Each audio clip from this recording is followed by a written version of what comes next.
ശ്രീദേവി ടീച്ചറെ, നിങ്ങളെ തിരക്കി ആരോ വന്നിട്ടുണ്ട്. ആരാ? അതറിയില്ല. ടീച്ചറാണ്.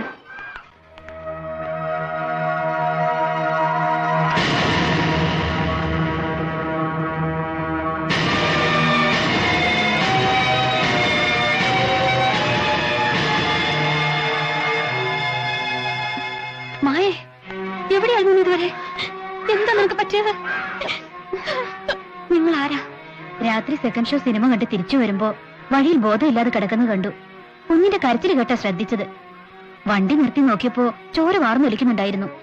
ഉടനെ ആശുപത്രിയിൽ എത്തിച്ചുകൊണ്ട് രക്ഷപ്പെട്ടു. ബോധം തെളിഞ്ഞപ്പോ ആരാ എന്താ എന്നൊക്കെ ചോദിച്ചു നോക്കി. പാവം, മിണ്ടാൻ വയ്യെന്ന് അപ്പോഴാ അറിഞ്ഞത്. നടന്നു നോക്കി ഒരു കടലാസിൽ എഴുതി കാണിച്ചു. അങ്ങനെ ഇങ്ങോട്ട് കൂട്ടിക്കൊണ്ടുവന്നത്. എന്താ ഉണ്ടായത്? മായ എന്തിനാ വീട് വിട്ടു പോയെ? ഒരു രണ്ടാം കെട്ടിന് സമ്മതിക്കണമെന്നും പറഞ്ഞ് ഇതിന്റെ ഭർത്താവ് എന്തോ കടലാസിൽ ഒപ്പിടാൻ പറഞ്ഞു. സമ്മതിക്കാതിരുന്നപ്പോ പൊതിരെ തല്ലി. അടി കൊണ്ട് ഇവള് ബോധം കെട്ട് വീണു. അവരച്ഛനും മോനും കൂടി മരിച്ചു എന്ന് വിചാരിച്ചിട്ട് കുഴി വെട്ടി മൂടാൻ നോക്കി.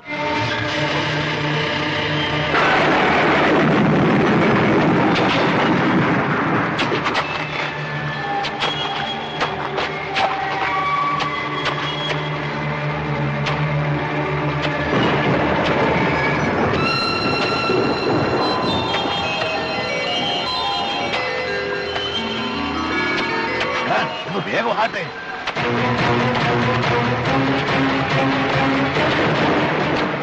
അച്ഛൻ, അവളെ എവിടെയിട്ട് മൂടിയാ കുഞ്ഞിന് എന്ത് ചെയ്യും? വല്ല അനാഥാലയത്തിലേക്കുള്ള തള്ളാം. അതിവിടെ കിടന്നാലും ആപത്താ. നേരെ പോട് വെട്ട്. ഏതായാലും ദൈവാധീനം കൊണ്ട് ഇത്രയൊക്കെയല്ലേ വന്നുള്ളൂ. ഇനിയെങ്കിലും ഒരാപത്തും വരാതെ നോക്കണം. ഒരുപാട് പെൺകുട്ടികൾ എന്നോടൊപ്പം താമസിക്കുന്നുണ്ട്. പക്ഷേ മായി അവിടെ താമസിപ്പിക്കാൻ കൊള്ളില്ല. എന്താവശ്യം വന്നാലും അറിയിക്കാൻ മടിക്കരുത്. ശരി. സുന്ദരിമണിയുടെ വീട് ഏതാന്ന് ചോദിച്ചാ ആരും പറഞ്ഞു തരും. വരട്ടെ. ഈ ഉപകാരം ഒരിക്കലും നടക്കില്ല. വരട്ടെ മോളെ, വരട്ടെ.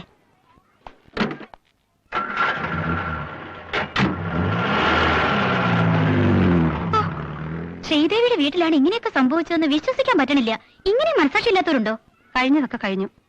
ടീച്ചർ എനിക്കൊരു ഉപകാരം ചെയ്യണം. ഈ അവസ്ഥയിൽ മായ എനിക്ക് വീട്ടിൽ കൊണ്ടുപോകാൻ പറ്റില്ല. ടീച്ചർക്ക് അസൗകര്യം ആവില്ലെങ്കിൽ കുറച്ചു ദിവസത്തേക്ക് മായയും കുഞ്ഞിനെയും ടീച്ചറുടെ വീട്ടിൽ താമസിപ്പിച്ചോളാം. അതിനെന്താ, എത്ര നാൾ വേണമെങ്കിലും മായയ്ക്ക് അവിടെ താമസിക്കാം.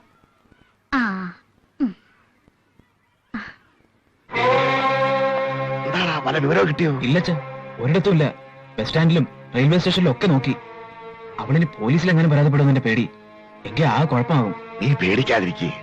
ആ പൊട്ടിപ്പെണ്ണിന് അത്രക്കുള്ള വിവരമൊന്നുമില്ല. അവള് പോയാലും ആ കറവക്കാരുടെ അടുത്ത് വരെ പോവുള്ളൂ. എവിടെയെങ്കിലും പോയി തുളയട്ടെ. നീ അതങ്ങ് മറന്നേക്ക്. നമ്മളൊന്നും അറിഞ്ഞിട്ടുമില്ല, ചെയ്തിട്ടുമില്ല. ഇനി അച്ഛൻ പറയുന്ന പോലെ നീ കേൾക്കണം. ഈ ചൂട് മാറുന്നതിന് മുമ്പ് നീ വേഗം വേറൊരു കല്യാണം കഴിക്കണം.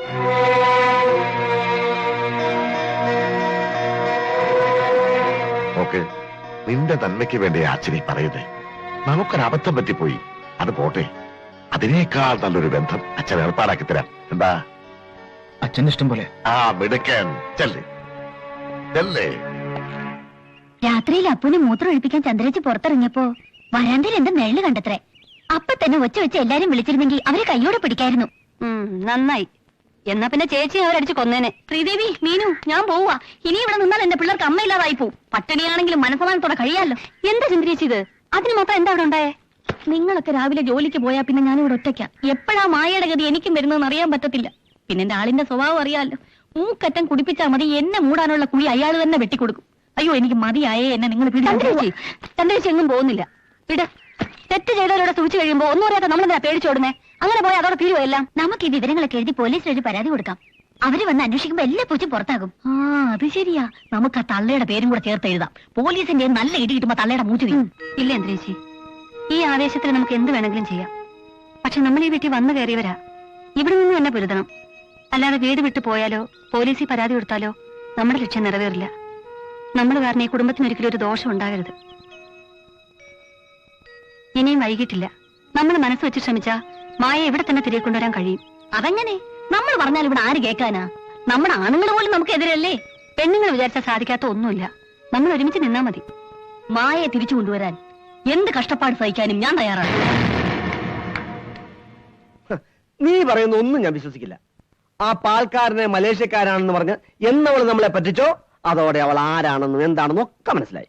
ദേ, അവള് പറയുന്നതും കേട്ട് ഇവിടെ എന്തെങ്കിലും പ്രശ്നം ഉണ്ടാക്കിയോണ്ടല്ലോ. പാൽക്കാരന്റെ കാര്യത്തിൽ ഞങ്ങളും തെറ്റുകാരാ, സമ്മതിച്ചു. മായയുടെ ജീവിതത്തെ ഓർത്താ അങ്ങനെ ഒരു നാടകം കളിച്ചത്. അതുകൊണ്ട് ഞങ്ങൾ പറയുന്നത് ഒന്നും വിശ്വസിക്കില്ല എന്ന് വെച്ചാൽ കഷ്ടാ. പാവം, സംസാരിക്കാൻ പോലും കഴിയാത്ത കുട്ടി.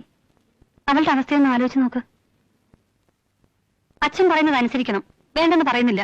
പക്ഷെ ഞങ്ങൾ പറയുന്നതോടൊന്ന് വിശ്വസിക്കണം. ഭാര്യയും ഭർത്താവും ഒന്നാകുന്നത് 3 നേരത്തെ ആഹാരത്തിലോ സുഖത്തിലോ അല്ല, പരസ്പരം മനസ്സിലാക്കുന്നതിലും സ്നേഹിക്കുന്നതിലുമാ.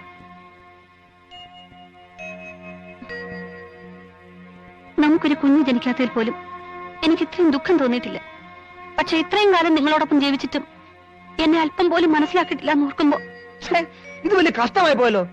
ശ്രീദേവി, നീ എന്ത് വേണമെങ്കിലും പറഞ്ഞു, ഞാൻ കേൾക്കാം. മേലാൽ ഇതുപോലുള്ള കള്ളക്കഥകൾ അച്ഛനെ പറ്റി പറഞ്ഞോണ്ടല്ലോ. ഞാൻ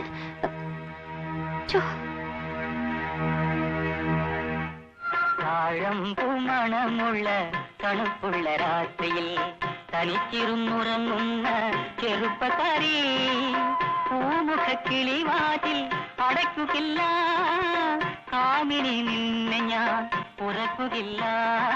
താഴം പൂമണമുള്ള തണുപ്പുള്ള രാത്രിയിൽ തനിച്ചിരുന്നുറങ്ങുന്ന പ്രേമത്തിന്റെ പരിമളം ഒളിച്ചു വെച്ചാലും ഒളിച്ചിരിക്കില്ല. ഇത്രയും സൗന്ദര്യന്റെ മീനുക്കുട്ടി കണ്ടെന്ന് ഞാൻ അറിഞ്ഞിരുന്നില്ല കേട്ടോ. ഭർത്താവിന്റെ ഇഷ്ടത്തിനൊത്ത് ജീവിക്കുന്ന ഭാര്യയുടെ കടമയെന്ന് മനസ്സിലാക്കാൻ ഞാൻ വൈകിപ്പോയി. ഇന്നു മുതൽ ചേട്ടന്റെ സംതൃപ്തിയാണ് എന്റെ സന്തോഷം. ഇങ്ങനെയുണ്ടോ ഒരു ആർത്തി? ഞാനൊരു കാര്യം ചൊല്ലട്ടുമാ.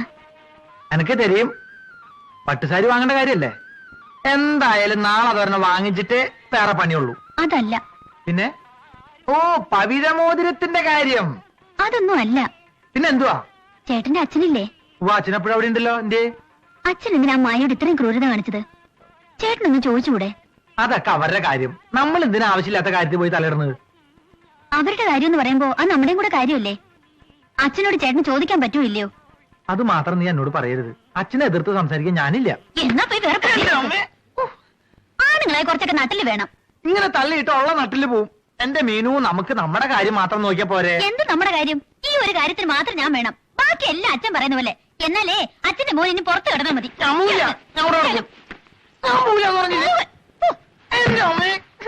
മീനു കിടന്നു. ഓഹോ, ഞാൻ വരും അങ്ങോട്ട് കിടക്കാൻ. ഞാൻ പറഞ്ഞു അനുസരിക്കില്ലല്ലേ?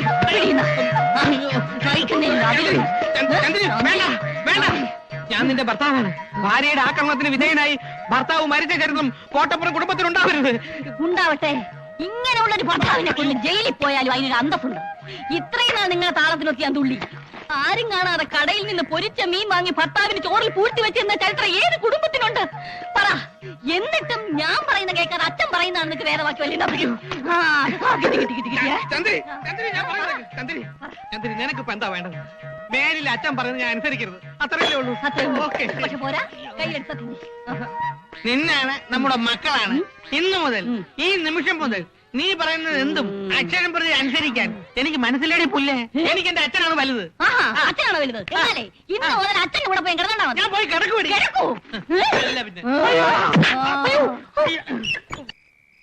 വീരാതെ നടക്ക്. ഇല്ല, ഇവരെ ഞാൻ വെറുതെ വിടൂല. ഇവർക്കെതിരെ ഭർത്തൃപീഡനത്തിന് കേസെടുത്ത് കോടതിയിൽ കയറ്റില്ലെങ്കിൽ എന്റെ പേര് മഹാദേവനെന്നല്ല. സ്വന്തം ഭർത്താവിനെ അർദ്ധരാത്രി മുറിയിൽ പൂട്ടിയിട്ട് നിർദ്ദാക്ഷിണ്യം തല്ലി ചതച്ചില്ലേ? വകുപ്പ് അറിയാമോ നിനക്ക്? അല്ല, എനിക്കറിയാം. പോയി കിടക്ക്. നിനക്ക് വകുപ്പ് അറിഞ്ഞൂടാ. എങ്ങനെ ഇവിടെ എത്തി? ഭാര്യമാര് യൂണിയൻ ചേർന്നിരിക്കല്ലേ. ഇനി മുതൽ ഇതാ നമ്മുടെ കിടപ്പുമുറി. ഓഹോ, അപ്പൊ അവിടെയും കുഴപ്പമുണ്ടായല്ലേ? കൊച്ചേട്ട, ഈ ഒത്തുകളിൽ എന്തോ ദുരൂഹതയുണ്ട്. അതെ, ഉണ്ട്. അച്ഛനെയും നമ്മളെയും തമ്മിൽ തെറ്റിക്കാൻ കരുതിക്കൂട്ടി തയ്യാറാക്കിയ പദ്ധതിയത്. അതിന് കോട്ടപ്പുറത്ത് ഭരതൻ പിള്ളയ്ക്ക് മക്കൾ വേറെ ജനിക്കണം. കറക്റ്റ്. അച്ഛന്റെ കാര്യം പറഞ്ഞാണ് മീനാശിയും ചൂടായത്. നമ്മളോട് ഇടഞ്ഞു നിന്നാൽ നമ്മൾ വാലാട്ടി പുറകെ പോകുമെന്ന ഇവിടുമാരുടെയൊക്കെ ധാരണ. ഭാര്യമാരുടെ ഔദാര്യമില്ലാതെ ജീവിക്കാൻ പറ്റുമെന്ന് നമ്മളും കാണിച്ചു കൊടുക്കണം. എന്നാൽ ഇവിടുമാരൊക്കെ പഠിക്കൂ. അതും കറക്റ്റ്. ചേല ചിറ്റിയോള് പോയാൽ ശീല ചിറ്റിയോള് വരും. പക്ഷെ അച്ഛൻ നമുക്ക് ഒന്നേ ഉള്ളൂ. സാരില്ലേട്ടാ. അതുകൊണ്ട് ഭാര്യമാർക്കെതിരെയുള്ള കോട്ടപ്പുറം മക്കളുടെ കുരിശുദ്ധം ഇതാ ഇന്ന് മുതൽ അംഗം കുറിച്ചിരിക്കുന്നു.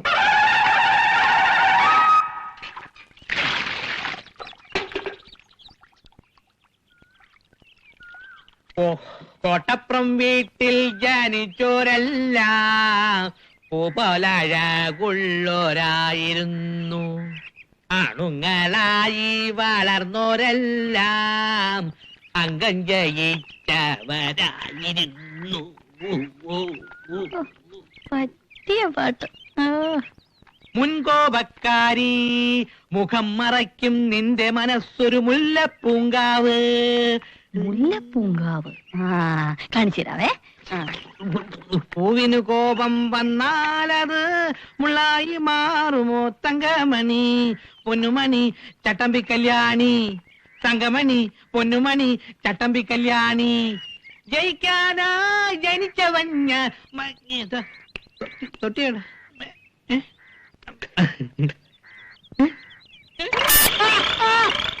തപ്പേട്ടാ, തപ്പ് തപ്പ് തപ്പ്.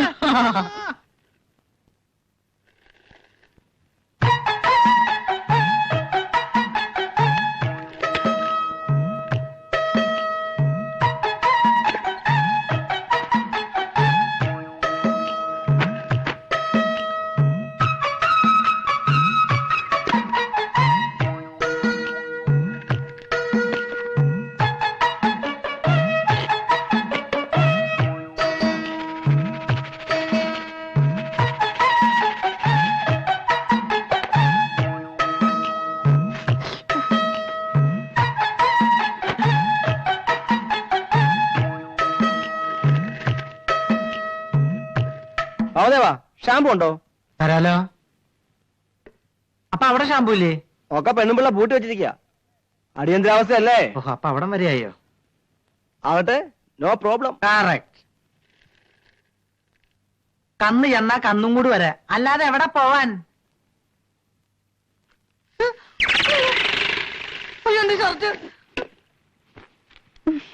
എന്തായാലും നിന്റെ കണ്ണു പൊട്ടി പോയോ? ഷർട്ട് കത്തിയേറണ കണ്ടില്ലേ? നിനക്കെടുത്ത് മാറ്റണ്ട. അത് ഏൻ ഷർട്ടില്ലേ? എന്റെ ഇല്ലേ? ഓഹോ, അപ്പൊ നീയും കൊമ്പത്ത് കയറി തുടങ്ങിയല്ലേ? എന്നാ കേറണ്ട മോളെ. കൊമ്പിന്നൊന്ന് പിടിവിട്ടാലേ മൂക്ക് പിളിങ്ങി പോവും. എങ്ങോട്ട് വയ്ക്കാൻ? പിളിങ്ങി പോവും. ആ